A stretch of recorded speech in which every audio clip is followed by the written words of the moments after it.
Good evening and welcome to the CMC. Thank you very much for spending your New Year's with the Commander Masterclass. We are the podcast willing to drive you home after too many Jell-O shots, hold your hair when you're hugging the toilet, and tell you the 98 different cards that are strictly better than cancel to run in your control deck. We had a little discussion about that at EDH this week. We have discussions about it every week. No. Weren't you there? Don't you remember that? No, I missed. I heard somebody something was, like in the somebody peripheral. was talking about how cancel's super good. I heard something, and you're yeah. like, there's 97 cards that are better than cancel. Yeah. Anyway. Well, I'm Dana. I'm Max. And I'm Luke. And we are here to talk to you about Commander. First things first, I have two errors to correct here from the past. One was mentioned by our friend Austin. I was talking about a game, I think it was last week, where he had a negate in hand, and I, because I knew my deck would have played a perfect cycle. He mentioned to me afterwards, I asked him last week, did you actually have the negate? Because you could have hit my Vraska. He said, you never cast Vraska, you cast acidic slime. So I killed his thing with acidic slime. I killed his twins with acidic slime because they're an artifact. Aha. So that's what it was. So I relayed the wrong information. The second one was a mistake that all of us made, talking about a mistake. I talked about screwing up Core Haven when Max Core Haven my creature so I couldn't attack. And then I immediately forgot it and attacked with that creature. Well, and we all laughed about it and me being a dummy. This week I happened to be paying attention to something else and noticed Core Haven can't trigger until the creature attacks, which I'm sure I've known and looked at, but it's one of those cards where I've been playing it long enough that we've all collectively forgot that it only works mid-attack. So I really knew that the whole time, Max. That's why I attacked with. It was a test, and you failed. We both failed. Right, the whole world failed apparently. There. So games last week, we were up to $100 with our precons, and I think we kind of ignored. I ignored it. And I think ignored it as well. We just built our decks. Full on. Yes. Although mine was really not that far off. I think the only thing I added in the last week was Blightsteel, which was pretty close to really the $20 extra I got anyway, so I didn't go too far over. But I think Luke's was a little stronger than probably everyone else's. Yeah. Well, again, I don't think your deck has a lot of weak, cheap it's dollar not cards in it too. Perfect, because it's just stuff I had from my collection, and I had the benefit of basically taking apart the Mishra deck and taking out some of the bad cards like Possibility Storm, which you have to play in Mishra in order to make them work. So I got to cut stuff like that and then add in things like Thopter Foundry, right, to just make it better. It's not like you threw in 8 ABUR duels in a day. I mean, you just... But I had some stuff lying around, like I had a Godless Shrine to throw in. Sure. Yep. That was languishing in my binder, and people were like, well, I'll trade you for that. I'm like, no, I'm saving that for one day. I need it for EDH playable. But yeah, I played, I guess, it was pretty strong. Unfettered Brea is as strong as we've been experiencing it being. It's pretty good. Yeah.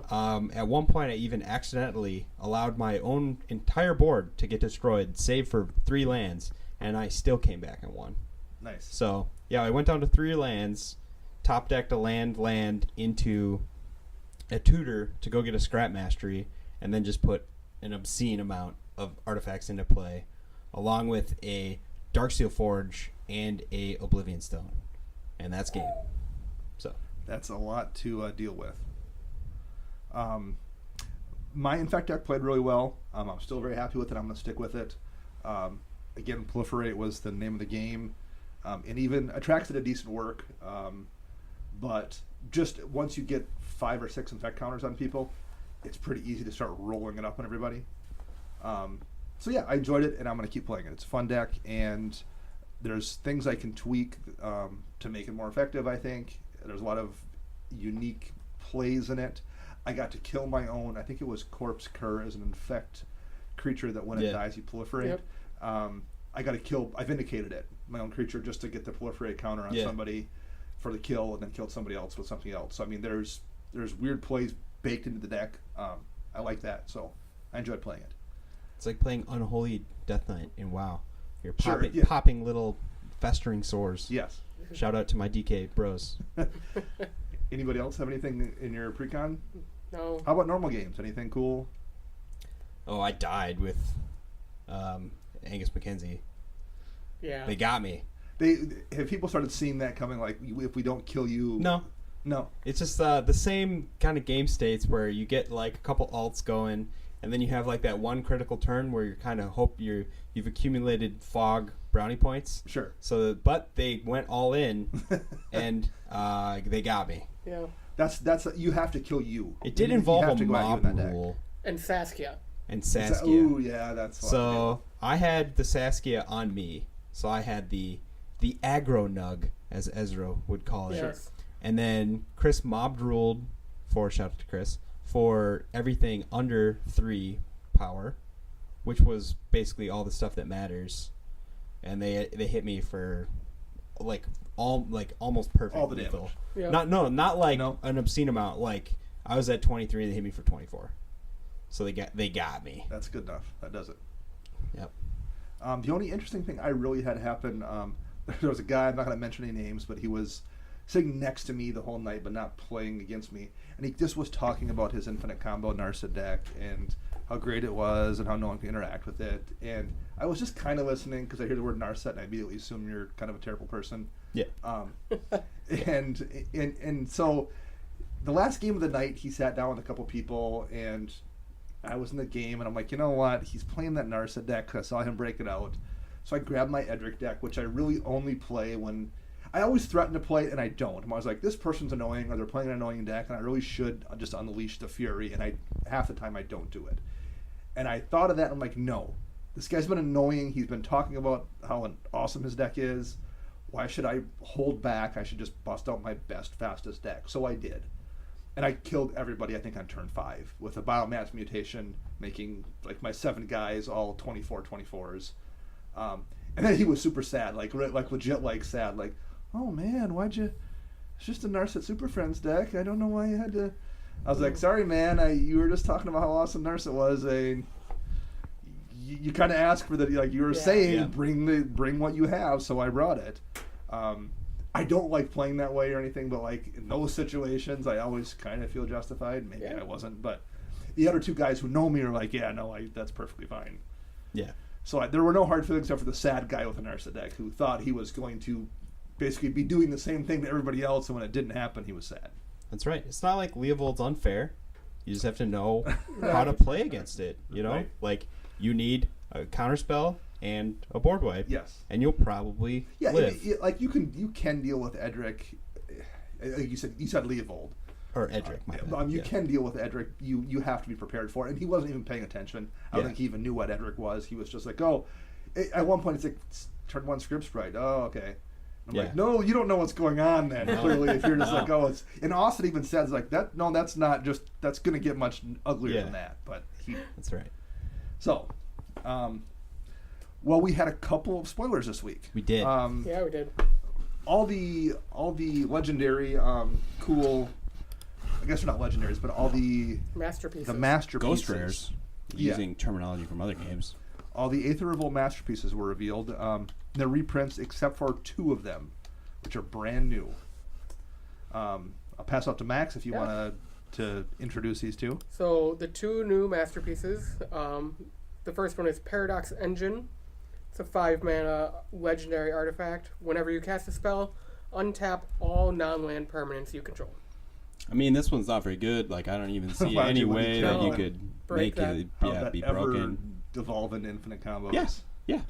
I don't know what deck I'm gonna run it in. I don't know if I have any decks for it, but like, there's a bunch of decks that absolutely want to run it. Just being able to cast a spell and untap everything that's just all combo all day. Yeah. Yes, this will be an engine. Yeah. In a lot of decks, I think Ancestral Statue, and then enough mana rocks, and now you have infinite colorless mana, possibly even colored mana. There's no reason it has to be colorless, but and even just stuff like Rune of the Hidden Realms or commanders who tap and do things that you want to untap and do those things again. It just gives you a way to untap another like intruder alarm kind of effect for commanders that have activated abilities. Like the new partner commander that gives you colorless mana. Right. For doing stuff. That's true. So, or you could just be playing elves. Yeah. Right. And just make all the mana. Yep. Oh god. And the second one is Planar Bridge, 6 mana, 8, tap it, search your library for a permanent card, and put it onto the battlefield. Shuffle your library. Again, I don't know where I'm gonna run it necessarily. But 8 to put a thing straight into play is huge. Reki, my dude. The only thing I was thinking about, it is legendary, I might run it in Reki. There's nothing though like that deck. I don't think has anything that if I put directly into play is worth breaking the bank to play it. Kamal. Yeah, there's decks that absolutely want to run this though. No. I mean, you could put Kamal into play for an overrun. That's true. There you go. Yeah, I mean, more likely. Or Baru. Yeah. There's stuff I could do. 8 is a lot of mana, though. That's a lot. But you have a lot of mana in that deck. I do. Mono green and a lot of mana doublers. So it might find a home in there. These are both interesting cards, and they will see play. Absolutely. This may be the kind of thing where you don't know how good they are until you sat on them for a while and played with them and seen them. They both look a little expensive, honestly. Yeah. And I would bet they're both mythics in the set, I would guess. I would think that. At least rares. These are not uncommons or commons by any means, for sure. Storyline wise, Planar Bridge is kind of neat because once again it's referencing ways to cross between planes without having to be a planeswalker. That's right. You don't have to be a planeswalker in order to. So that opens up some cool storyline stuff. It does. So I like that. And they have sweet art. They do. Very nice art. And I will probably never own one of these masterpieces in my life. The price has gotten pretty reasonable on the first. There's quite a few of them that are in the $30 range. Well, and if there's some situations where I think the cheapest Lightning Greaves is like 20 something. So at that point you're like, well, if I want a Lightning Greaves, why not spend maybe 40 on the Lightning Greaves? Yeah.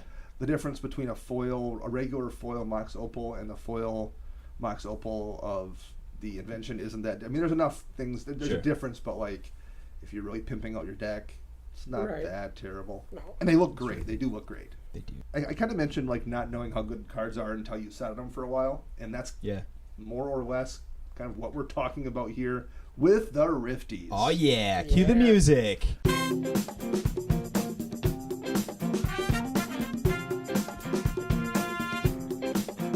So the Rifties are kind of the name we applied because of Cyclonic Rift, a card that when you first open it up, you're like, wow, that's really good, and then like 6 months later, oh my god, why is that not in every single blue deck I have? This deck doesn't have blue in it. Let's change it so it has blue, so we can play Cyclonic Rift. Well, and when I first got my first Cyclonic Rift, I think, because it was in Return to Ravnica, right? Correct. But the first one, I didn't play that. I didn't start playing until basically Gate Crash. Mm-hmm. But I cracked one in the pre-release of Dragon's Maze. And it was the same thing. I looked at it, I'm like, oh, this is good. But it was $1 card at the time. I remember going home and like checking out my cards to see what the value on anything were. And Rouse Eric was huge, but like Cyclonic Rift was worth nothing. And it's one of those cards that it just, for some reason, took people a while of playing with it to realize how insanely good it is. Indeed. And every time a set comes out and cards come out, we can talk about them and like, oh, that looks good. That'll be in decks. You know, it'll play it. I want to play it. But you don't really know until time has passed whether or not a card is actually playable and is going to see play or is worth playing in a deck. So that's what we're going to talk about here tonight is the Rifty Awards, which are cards that are actually going to see play or do see play or have seen play. The best cards of the year. Yes. Mm-hmm. Because you don't know until you've played with them. That's right. So the first category of the Rifties, well, we'll talk about the honorable mention cards first. Yep. The cards that didn't quite make the cut, but we think are worth talking about. Yeah. So I'll start off with mine, and that is Seasons Past. It's a mythic sorcery from Shadows over Innistrad. It costs 4 generic and 2 green.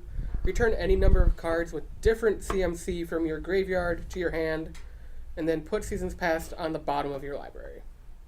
So just all the cards. All the cards, all the value, and you can keep casting this if you have a way to filter through your deck fast enough. And you don't need to get 6 cards or 7 cards back. If you get 2 cards back, it's probably worth your mana. Yeah. Yeah, like, what is it? Elvish Stockpile or whatever? Or Stockpile? I forget. Is 5 mana and you get 2. Right.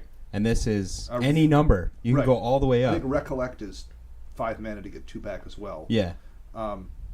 Yeah, so you're paying 1 more mana and you're probably going to get 2 to 3 things. At least. Because the one thing, and we mentioned this off mic, but like I've seen multiple times people cast this and not grab a land that costs 0. Because 0 is a casting cost. Yep. So there's a very good chance there's a land sitting in your graveyard. Yep. Whether it's a fetch land or something, a strip mine that you've stripped something else, or a land that's gotten milled for whatever reason. Mm-hmm. There's so many 1-drops, so many 2-drops. That's just a really good value card, and it goes back into gets shuffled back into your library when you're done. So that demonic tutor that you're getting back every turn on 2, that you can then cast it every single turn.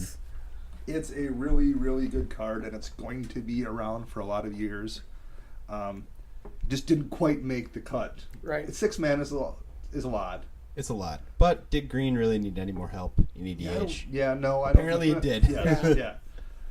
All right, I'll go on to my next card, which is Aether Flux Reservoir, which is already seeing play in a couple of different formats. Indeed. So Aether Flux Reservoir is 4 mana. It's an artifact, and when you cast a spell, you gain 1 life for each spell you've cast this turn. And has another ability, pay 50 life. Aether Flux Reservoir deals 50 damage to target creature or player. So this is the Death Star. So pay 50 life and probably kill somebody. Yeah. You should kill somebody. If you activate it, they're dying. So, I really like this card. You can play it early and just gain some life. Hopefully getting to that 50, which is a lot easier to get to in EDH, because you start at 40 as opposed to standard where you start at 20. And this is seeing play in a lot of decks as a replacement for Tendrils of Agony in a sort of a storm build. So you run this out before you storm, build up the storm, gain the life, and then you might even get multiple activations. Sure. So you can kill multiple people. Yeah. So I really like this card. It's really cool. Combos with a lot of things. Sidri being one of them. To make it an artifact creature with lifelink. And then you can do infinite damage, which is always fun. So I just think it's really cool. My honorable mention is going to be Splendid Reclamation, which is 2 green and 2 colorless.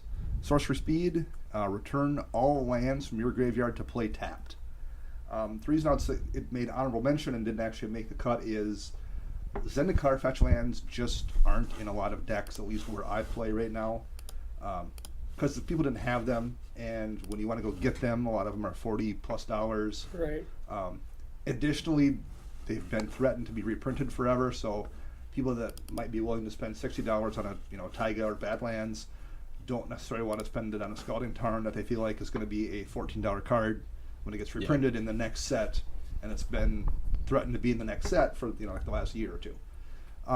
But once you add those to the mix, it's already a good card. It's already playable in Commander. But once you add even more fetch lands to the mix, it's going to be getting better. It's a card that's going to get better every time there's new cards that come out that do something and wind up in your graveyard. And as you'll see when we get to that point, one of our categories is best new land card, and 4 of the 5 cards that made our final list go to your graveyard. They have a sacrifice or cycling, in one case, ability. Sure. There's a lot of lands going to the yard, and this is just a really good value engine. That's right. You only have to get 2 lands in order for it to be a Skyshroud Claim. Yeah, right. Exactly. Or Explosive Vegetation, both of which see a ton of play. But more than likely, you're going to be able to get 10, 20 maybe? In plenty of games, you can get you'll get double-digit lands in plenty of games, even not counting decks that are built around doing goofy things. Absolutely. And there's enough dredge-like or just graveyard decks, Golgari graveyard decks that don't even think about the lands. The lands are something they're not even worried about going in the graveyard. They're milling stuff to get creatures. Well, now it's a way to then utilize the lands that you're tossing in the yard as well. So it's a cool card, and it's going to be seeing play in the future if it doesn't already, but it just didn't quite make the cut yet. But cards that did make the cut, and we'll do best lands first since we're already talking about it. And I can take this one. We have 5 nominees for best land of the year. This is 2016, and 2016 is going to cover Oath of the Gatewatch, Shadows over Innistrad, Eldritch Moon, Conspiracy 2, yep, Conspiracy Commander 2016, and Kaladesh. Yep. So the 5 lands we wound up with are Hanweir Battlements, Inventor's Fair, Ash Barrens, Westvale Abbey, and Mirrorpool. And the Rifty goes to Ash Barrens. It's probably the least exciting one of all the 5 lands we had. But the thing we all kind of agree on is it goes in so many decks. It's so useful in 3, 4, 5 color decks. It's simple. It's a really clean design. It perfectly fixes whatever colors you need fixing. It's better than anything else that really does that for the most part. It's not reliant on colors. There's just no downsides to it. It's just a great, clean design. Hand rebattlements is great, and I think that should go in almost any red deck. Haste Enabler on a land is fantastic, but it's only for red. Inventor's Fair is great. You need to have an artifact deck. Yep. Westvale Abbey, you need to have creatures to sack to justify sacrificing 5 guys to get that, what is it, a 9/11 beat stick? Yeah. Mirror Pool is fantastic too, but you need to have spells worth copying or creatures worth copying. And it comes into play tapped. So the other lands are all really useful, and I see all 4 of them, but I think Ash Barrens is the one that's going to be the most kind of ubiquitous and popping up in the most decks over the course of the next couple of years. That's right. It's hard to beat. It is. Yeah. All right, we'll keep the train rolling. We'll go on to best support cards. All right. And these are basically cards that are in the 99 and can really help your deck out a lot more than just another creature, right? Mm-hmm. So we have Traverse the Ulvenwald, Panharmonicon, Deep Glow Skate, Anguished Unmaking, and Tameo's Journal. And the Rifty goes to Tameo's Journal. Yeah. It's hard to beat, 5 mana, colorless, adds a clue every turn that you can crack to draw a card, or if you have 3 clues, tap, sacrifice 3 clues, search your library for a card, put it in your hand. So in a lot of decks, this is going to be a better Mind's Eye and Yes. a possible better Ring of 3 Wishes or Planar Portal. Yep. This is going to allow you Yep. to do what you want it to do more often. And the other cards are great. There's not. Oh, yeah. Taking it, and it's not like Tameo's Journal is the strongest card of any of these cards. It's probably actually the weakest card of the 5 we're talking Yeah. about. But the decks that want it and need it, it fills a niche the way nothing else did. It's so useful in a Boros deck or a mono white deck. Right. And whereas, as great as Deep Glow Skate is, those colors already have a bunch of ways to do what it does. As good as Panharmonicon is, and it's really, really good, those ETB decks are already have so many ways to abuse it. It's just one more awesome way to abuse it, but they already had a bunch of ways. Yep. Indeed. The colors that need Tameo's Journal need Tameo's Journal. They needed it. Yep. It was definitely, of these 5, it was my favorite to see when it was spoiled. For Yes. sure. Oh, yeah. Yep.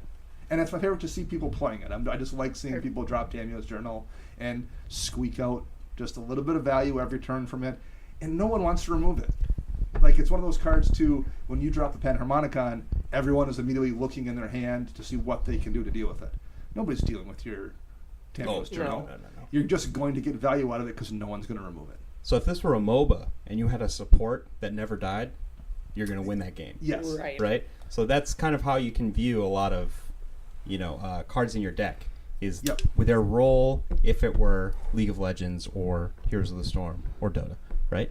Is your Tameo's Journal is your Sona. She's just there healing you, Just dealing a generating little value. damage, chipping away, and then she has a big ultimate that comes in and wins you the game, right? Traverse the Ulvenwald, while it's not super flashy, Right. you get that land early when you need the land, and it's honestly too early to tell which creature you would even get, right? And you can't get it, right? But then late game, you don't need the land, but you need that creature, and you need a specific one that's going to win you the game. Yeah, Traverse is super cool because it's essentially modular. Mm-hmm. Anguish Unmaking is great. It's, for the most part, the 3 life is meaningless in Commander. It's a strictly better Vindicate for the most part. I mean, it's not literally Sure, that, yeah. but, like, for all intents and purposes, it's a better Vindicate.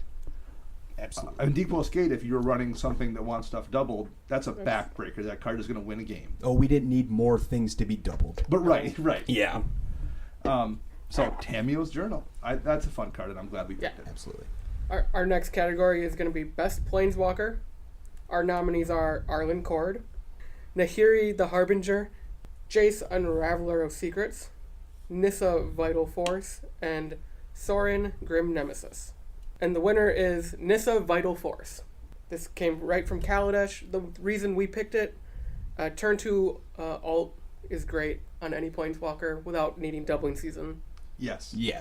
Absolutely. Yeah, I mean, she's really good at any point in the game. The earlier the better, honestly. Yes. Whereas a lot of planeswalkers, you can't really defend themselves very well. Right. She does that amazingly because her +1, which is what you want to do to hit that turn 2 ult, Right. makes a 5/5, and it has to be a forest. But you have a forest, hopefully.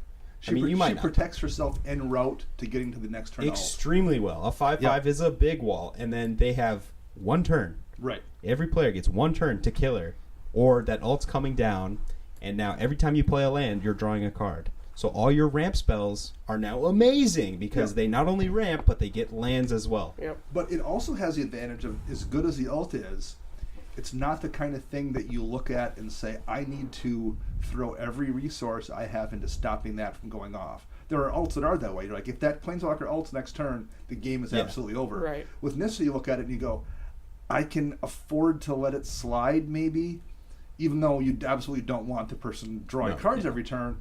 It's also not worth a suicide run to take out.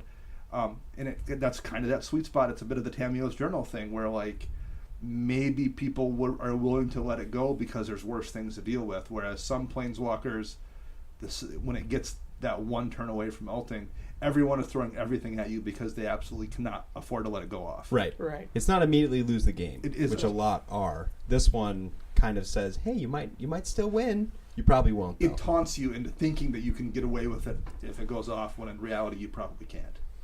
Absolutely. Now, the reality is, at this point, they're so good at making Planeswalkers, they're really all pretty good. Right. These are all really strong. Yeah. They are. And let's not forget Nissa's -2, which is return target permanent from your graveyard to your hand. Yep. Which is also amazing in green. Yes. Yes. But we had some other all-stars on here. Soren Grim Nemesis is really, really good in EDH because you can hit people for 1,000,000 life. Yep. You can whiff, though. You can can whiff. whiff. 6 mana is a lot to cast, not as much as it is in standard, although saw a ton of standard play too. Mm-hmm. But he can whiff. Nahiri has some very specific build restrictions. Yes. You have to have an artifact, creature, or enchantment to use her minus. to use her alt, right? That's her minus. Her minus, yeah. Oh, her ultimate just gets a creature, right? Yeah. Okay, yeah. And then you have to probably have, cards that you want to get back with her discarded. Right. Or you can just throw them away. You're in Boros, Right. so whatever. Jace is really strong. He's not as strong as other Jaces, but he's just a really good value town commander. Yeah. Excuse me, Planeswalker. That Scry then draw is Great. good as you can get from a +1 draw ability in the game. Probably the best +1 draw ability in the game. Being able to scry and decide if that's what you want or not is fantastic. You can bounce something. You can bounce someone to protect him, and his ult is one that you cannot afford to let go off. No, you'll win. Yeah. So he's really good too. Unfortunately, you always kind of compare him to other Jaces, and he's not as. There's at least two Jaces that are better. He's a 5-mana Jace, which is a lot. Which is a lot of mana. Yep. But they're all Planeswalkers. They've just figured out how to design them, and they're all strong. Mm-hmm. But Nissa's the one I agree, and she's good in any deck. Like, you don't have to really think much about it. You don't need a special lands deck, or she's just good value. You're playing a land every turn, or at least you want to be. Mm-hmm. So it's a free draw on something you're already doing, and you've got a really good chance of pulling it off. Well, the last one we'll go to here, the final Rifty, is Best New Commander. We had a lot of commanders that came out this year, so there was a lot of choices. Over 100. Yeah. Or if you count the partners as and they're all their configurations. Yep. But there was a ton of things to look at this year.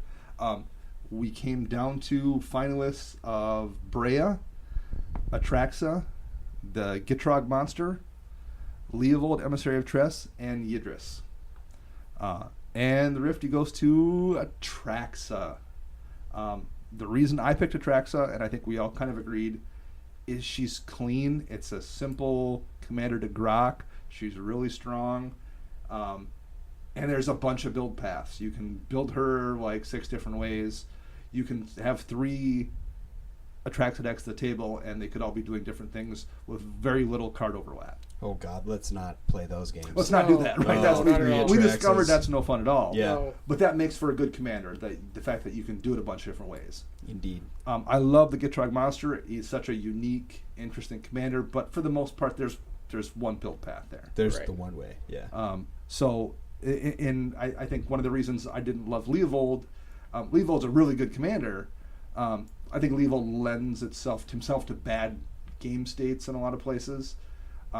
Maybe your table isn't that way, but like where I sit down and play, it creates a game state, I think, that isn't necessarily fun for a lot of people. He's spicy, Yeah. let's Yes. say. Not for everybody, but Yes. if you like it and you know what you're in for, he can be really fun. And there are definitely some places where people are playing decks that you would absolutely want to run Leovold because things are that cutthroat.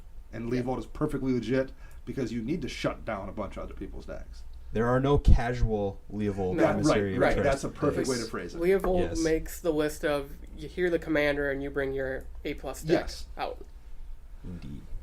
And so that maybe that isn't a problem for most people, but I felt like we were trying to pick a commander for the winner that's one that's going to be around in the most places, doing the most things. She's the new most popular commander. Yeah. If you look at how many Yes. decks there are online of builds for her, she has usurped Oloro. Yeah. And I mean, whenever the new precon decks come out, those They're pop up popular. a lot because one, people just put up the lists Their online generic list of so they the can precon see list. what the Right. precon looks like, and also they're brewing with it. Right. And Brea, not Brea, Atraxa is just all over. Brea's all over too, And Brea's strong contention for number 2, I would Yeah. guess. but she didn't have nearly as many builds as Atraxa. Right. Yep. Yeah, and even the different variant builds kind of play the same way. There's ones that are more dedicated to graveyard recursion, but it's artifact graveyard recursion, and even the Brea decks that aren't dedicated to recursion are still doing some artifact graveyard recursion, so there's just a lot of overlap there, whereas the Atraxa Infect build doesn't share much in common with the Atraxa Super Friends build, which Or- doesn't share a ton in common with the Atraxa +1 counters build, Or the Atraxa Voltron build. or the Atraxa Angel Tribal build, Yeah. or the I mean, there's just a lot of ways you can go with Atraxa. So that's kind of a home run as far as commander designs, I would say. That's right. And you know, we weren't super jazzed on these 4 colors.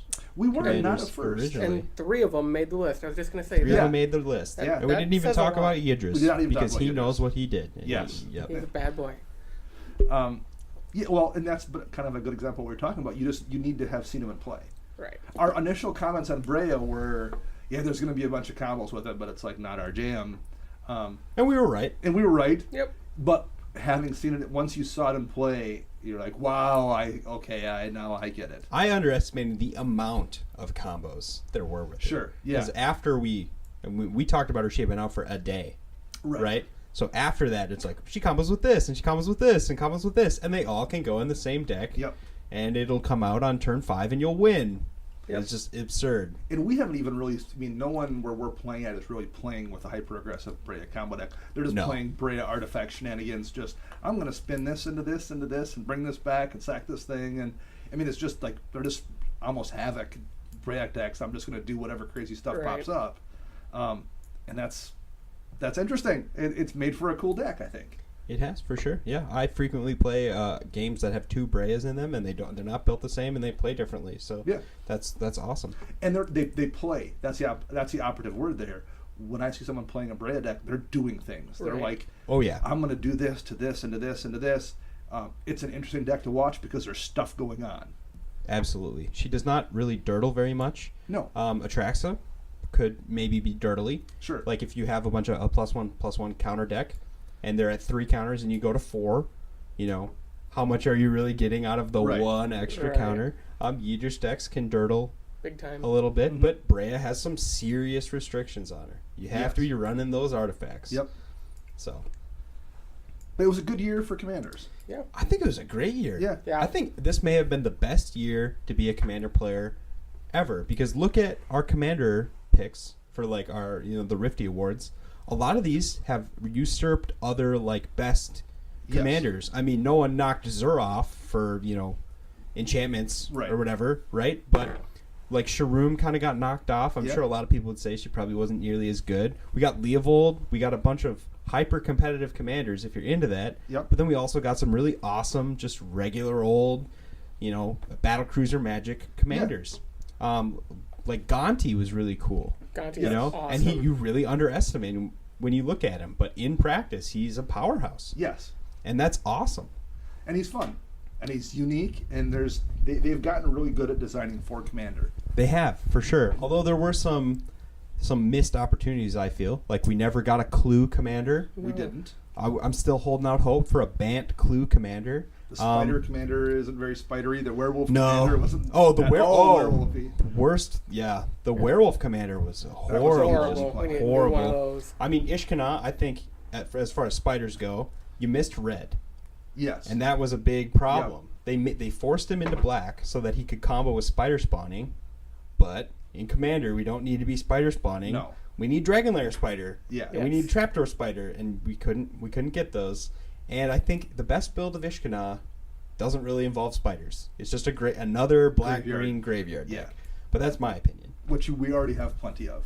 And then we won't talk about the werewolf commander. Yeah, that was... So we still don't have a werewolf commander. So Right. hopefully in 2017 we'll get one. My criticism overall is they've gotten better, I would say, at designing for commander. But their non-commander cards that you would slot into commander, this year wasn't a great year for that. And the ones that do work are really kind of a niche based. Like in the past, even a couple of years ago, Heroes Downfall, you're like, oh, if I'm playing black, I'm probably just going to find a room for Heroes Downfall. Or if I'm playing Azorius, I'm probably going to find room for Supreme Verdict. Yeah. Right. Or if I'm playing Golgari, I might really look for a spot for Golgari Charm. Right. Well, yeah, for sure. Or Abrupt Decay or something. Sure. Whereas this year, I look at the cards that aren't based on Commander, and I'm like, man, if I'm specifically running a niche artifact deck, then Inventor's Fair is great.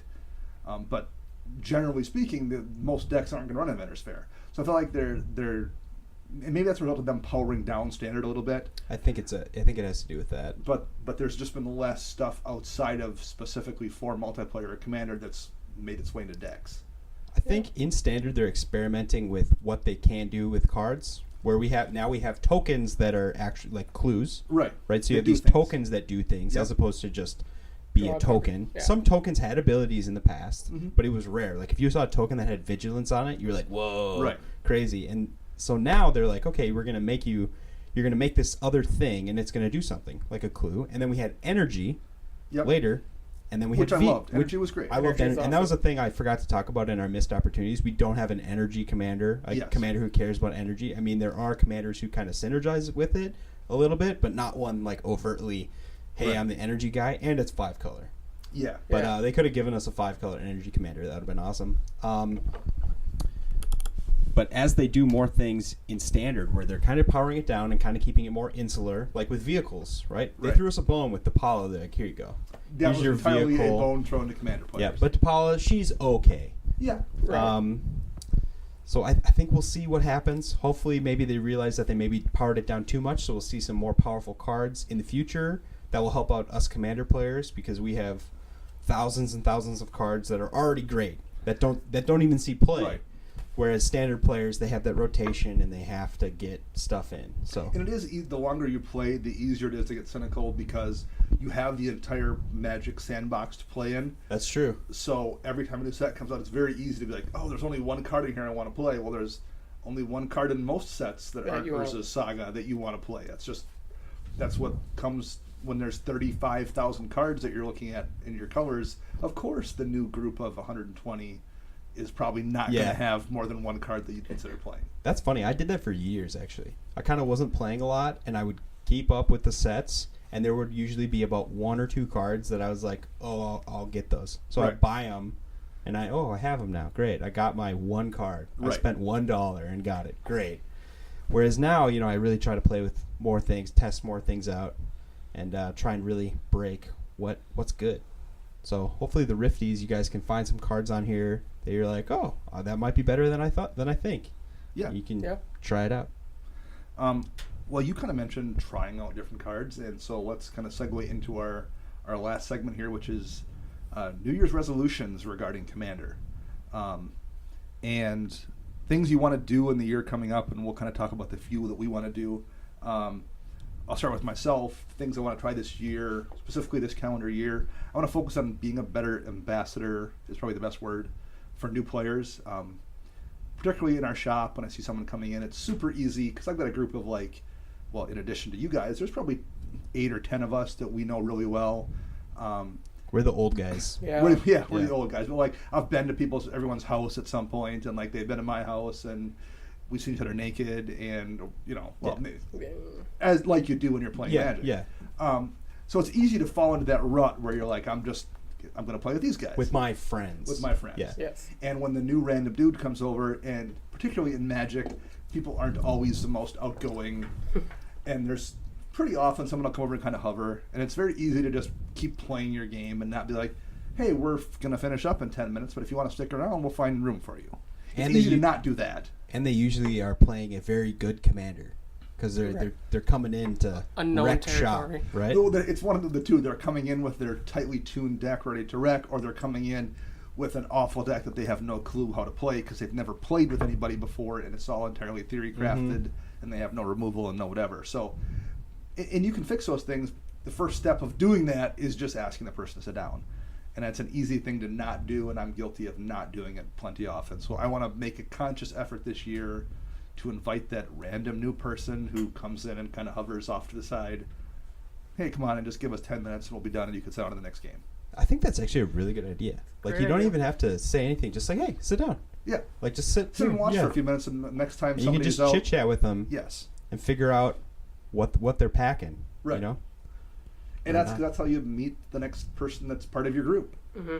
For sure. Now, we've had people that are new to our kind of play group this year who have done so by just making themselves part of the group. Hey guys, I'm not part of your group. And, Hey, I'm your friend now. right, Yeah. right. And that works, but like not everyone's personality works that way that they can just come on over to a No. group of 8 people talking amongst themselves about Magic in a really specific way about, obscure commander cards and just like kind of slip into that conversation. But So- I've had some really fun games playing with strangers. And Yeah. that's how, there was a time where you guys were strangers to absolutely. me, and you have to, Commander's a great game to Yes. make new friends. So that's a good resolution. So that's to- one of my resolutions. Do you guys have anything you want to mention before I keep want to do talking? that as well. I second that. I'm going to take it a step further. Is I travel quite a bit for work, and I travel to see family all over the state. I'm going to make it a point to go to new shops. That's a good idea. Try to bring a deck with me if I go down to Madison or over to Green Bay. Find a shop, walk in, and see if there's Commander going on. That's a really good idea. That is a really good That's idea. just to see what else is out there, because we all see our play group's decks so much. Sure. New ideas. Well, and just if for no other reason, that's a good skill to have as a player, to play with a fresh group of people and a fresh group of decks and see a fresh perspective. It will change how you build and how you look at things. So if nothing else, that can be an exercise in making yourself a better player. Yeah.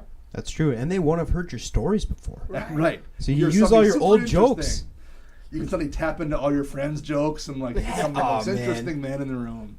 That's a brilliant plan, Max. Thank you. I like it. Have you seen things where people they'll be in a city and they'll post on Reddit or wherever stranded planeswalker looking for games? Yes, People I- do that all the time. I see that They on do. Twitter a lot.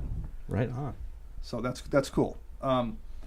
Another one I want to work on is kind of more of a project. I'm going to work on foiling out a deck this year, and I'm going to do it within the confines of this calendar year. So if you don't finish it, is it done? Can you no longer add foils to it? I don't know. That's a good. I have not thought about that. I just thought We can't put that restriction on you because then you'll just buy the cards. I'll just buy Yeah. them. Yeah, yeah. Right. Done. No, but I'm going to make it an actual point because in the past I've foiled a couple decks out, but it's been a multi-year for the most part process where I would start and I would be mostly done after 2 or 3 years. So I'm going to make it I'm going to make it a point. Okay, I need to put. There's 80 cards left in this deck that I went through my foils at home and found out what I had. And then I went through all my friends' trade lists and found out what they had that I could get from them. Okay, I still need I think it was 78 cards in that deck to foil out. So I'm going to have to go through now and okay, what targeted trades can I make over the course of the next couple months to knock off another 15 or 20 before I start looking at the obscure stuff. So my calendar trading project this year is to foil out my Reki History of Kamigawa deck. And I thought it was a goofy enough deck to foil out. You don't want to foil out something super strong or that everyone has, but I'm like, that deck is weird enough as it is. It's Reki History of Kamigawa. That's a perfect target to foil out, I thought. Absolutely. Yeah. So that's one of my resolutions is to work on that deck. So my resolution is to add to the pool of knowledge of Commander. I've looked at a lot of these online when I've built decks in the past and when I first started getting into Commander, and that's write a primer. So a primer is basically a write-up of a Commander of how you play it and every card in the deck and why it's in there. Sure. And basically kind of gives you, this is a really quick overview of how to play this deck and even like how you play it against other decks. Yep. Right? So I have some kind of wonky generals that don't get played a lot. So like Animar gets played all the time, but the Animar morph build, if you try to find literature online of like, oh, how do I build this deck? It's a little sparse, you know, and I think you'll be directed to a lot of my lists, but I don't have write-ups for them. I don't explain it. And like Angus McKenzie Super Friends, I haven't really explained that, you know. So, and there aren't very many builds online that you can look at.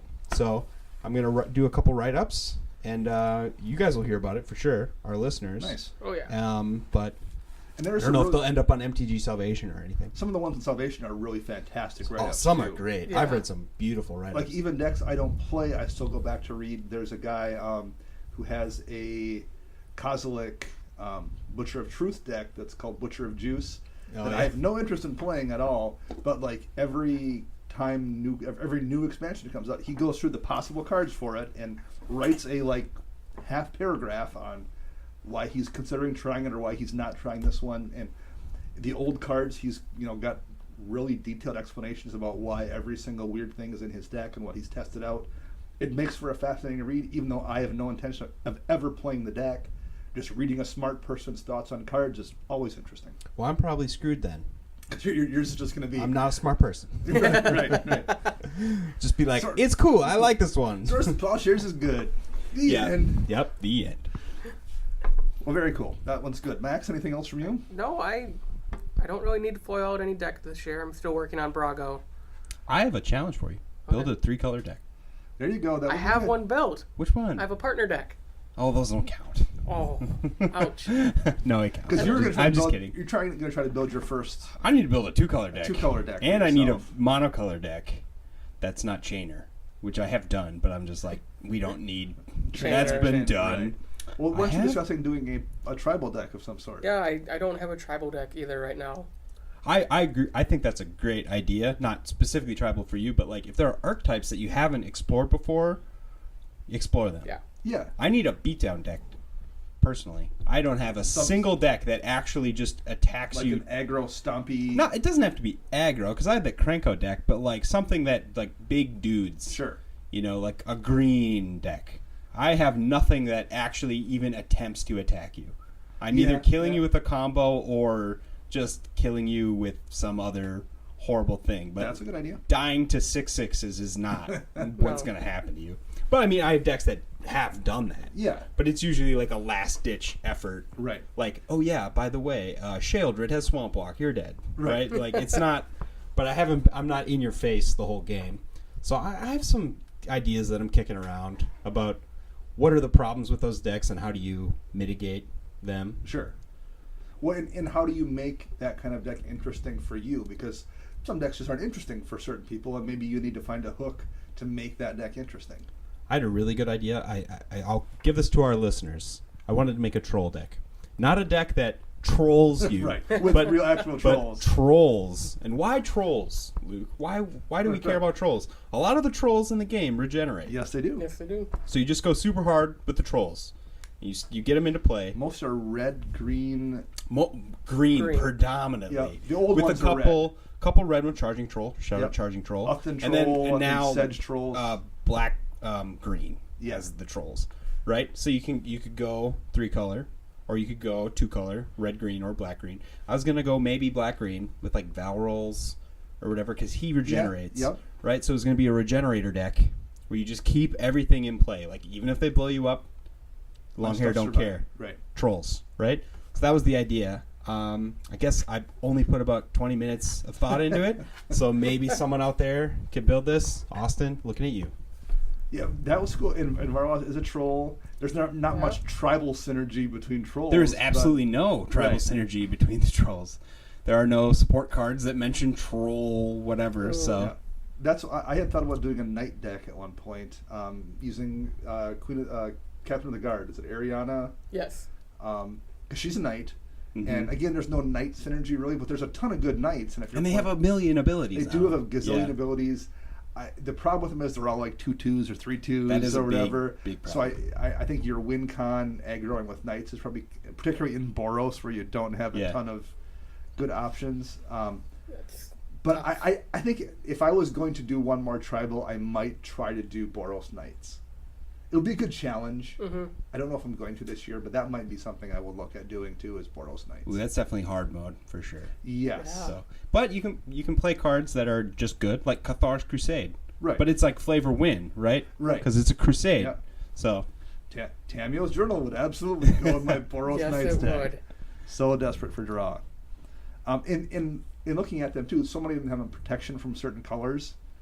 So I don't know how you would really play with that in those in Boros, but there's a lot of protection from Swords.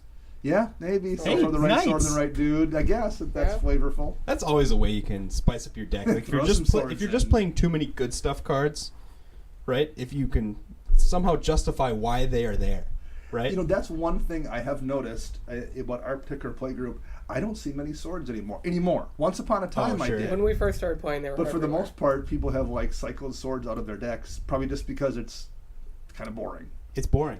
Yep. And when you have a deck that you're going to play for years against other people who have had those decks for years, you know, once you get a couple wins with that card, you're like, well, let's see what else. I don't know if I have a It's single one of the Sword of Awesome and Dominant in I any don't of my actually decks right own now. anymore. You've gotten rid of all I yours? got rid of them because they sat in my binder because I wasn't playing them. So Yeah. eventually I traded them off for things I needed more pressingly. I've got a couple, but they're in my binder. They are not in use. Same Not here. saying that everyone should trade away their swords. No, no, yeah, for sure. But The couple I have is because I keep like, maybe at some point I'll make some kind of an equipment Voltron deck, maybe, but I'm not probably ever At gonna that do point, it. you want to try just running the janky stuff to see if you can do it without the swords. Right. Well, and like the most Voltron-y guy in the world is Kemba, and Kemba really is better. You're better off running the more janky, cheap equipment, the kind of better so you off can actually are. get them on there. Right. So you're Yeah. not spending your entire turn playing and equipping one sword. Godo Bandit Warlord, I guess. No You Godo. could do that. Yeah, okay. If you're playing Godo, you can play all the swords. Every sword in the world, You you're, want, you're yeah. perfectly entitled to run them all. That's right. Or like a Kiri line slinger, Yeah. you can play swords. No one's gonna look down on you. Yes. It's not like you're just running Rafik. Swords. Yeah, Rafik Rafik. swords. Or Dear Atraxa swords. Yeah. Oh, She yeah, that's does what we have- need. She does have. Does she have 4 arms? Yeah. Yeah. We should make like a committee that if whenever you like, I'm gonna submit this deck list to, and we look at it and be like, no, You just have too easy. Right. You just have 5. You just have 5 swords for no reason in your deck. Yeah. All right. Well, I think that's it for the CMC tonight. I am Dana. You can reach me at Dana Roach. I'm Lucas Witten. You can find me at Lucas Witten. And I'm Max Crandall. You can find me at Cranman2127, and you can find us on Facebook by searching Commander Masterclass.